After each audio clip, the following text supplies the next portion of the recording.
एक बार की बात है, एक चोर महात्मा से मिले तो महात्मा ने कहा, पुत्र प्रभु का स्मरण किया करो, उनका ध्यान किया करो।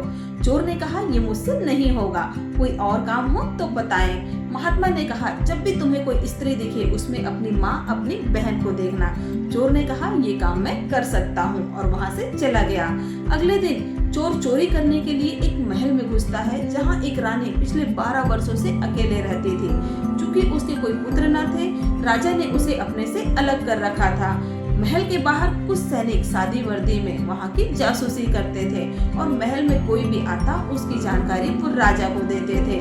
जैसे ही चोर ने अंदर प्रवेश किया, सैनिक दौड़े दौड़े राजा के पास गए और राजा को बुला ले आए। राजा दीवार के पीछे रानी और चोर की बातें सुनने लगे। रानी ने चोर को चोरी करते हुए देख लिया था। उन्होंने कहा, तुम ये क्या कर रहे हो? चोर ने कहा, मुझे माफ कर दीजिए और ये बात आप किसी को भी ना बताएं। रानी कहती है कि मेरी एक शर्त है, अगर तुम मेरी शर्त मान लेते हो तो मैं ये बात किसी से भी ना कहूंगी।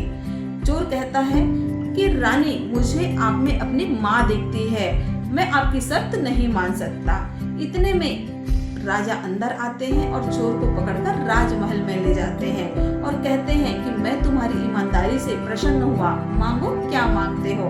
चोर ने कहा, मुझे रानी में अपनी माँ दिखती है, अब उसे ससम्मान इस महल में वापस ले आइए। राजा रानी को ससम्मान वापस ले आते हैं।